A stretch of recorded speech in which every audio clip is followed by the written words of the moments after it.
Welcome back again to my channel. Kailangan natin ang chopped spring onion leaves, shiitake, prawns, carrots, minced pork, and fried tofu. Let's go! Marinate natin yung ating minced pork, pinch of salt, 1 teaspoon of sesame oil, dash of white pepper, 1 teaspoon soya sauce, 1 teaspoon potato starch, optional.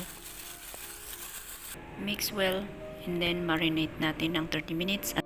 Gawa tayo ng sauce.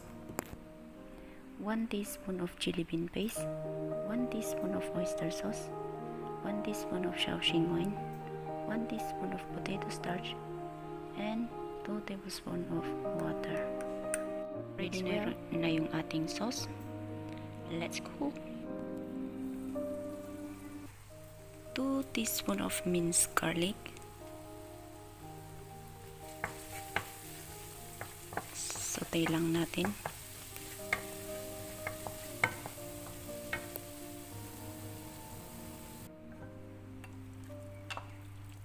Ngayon, pwede na natin ilagay yung ating marinated minced pork.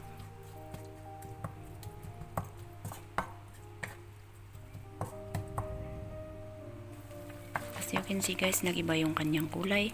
So, pwede na natin ilagay yung ating slices of carrots. Stir fry lang natin hanggang sa lumambot yung ating carrot.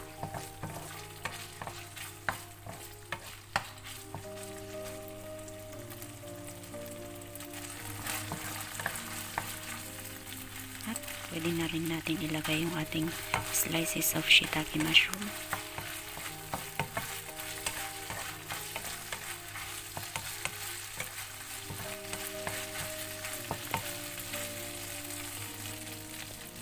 Yan na, ready na siya.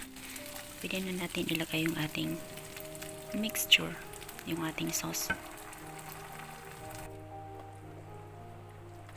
Pakuluin lang natin siya ng 2 minutes. At lagyan ng half teaspoon of white sugar.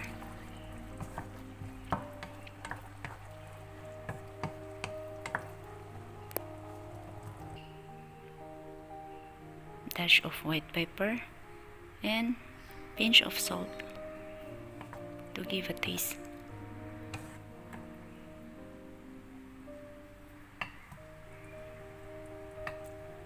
Pwede na nating ilagay yung ating prawns.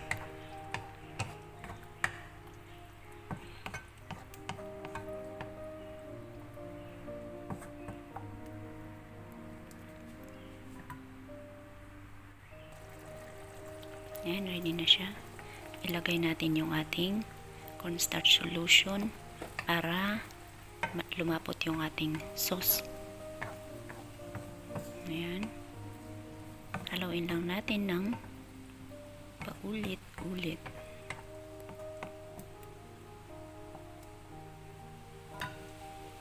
Ayan, ready na yung ating first part ng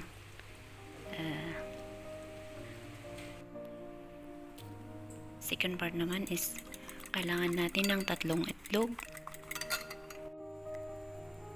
Kasi wala akong hot plate, so ang ginawa ko, ginamit ko yung stainless pan na maliit. So ayan, ginamitan ko siya ng 1 tablespoon of oil at nilagay ko na rin yung ating beaten egg. So ayan, pwede na natin ilagay yung ating tofu.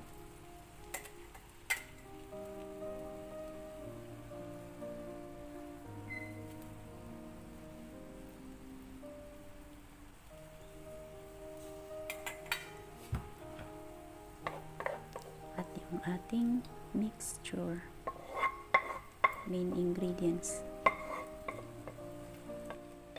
Pag ilagay pala natin yung ating mixture sa itlog, kailangan low heat na siya para hindi masunog yung ilalim ng itlog. Kasi hotpot yung ginamit natin, so mabilis siyang masunog, kaya low heat lang siya.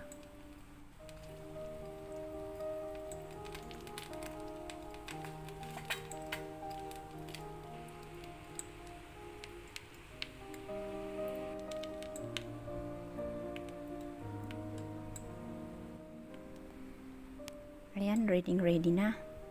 Ilagay na natin yung ating chopped spring onion leaves.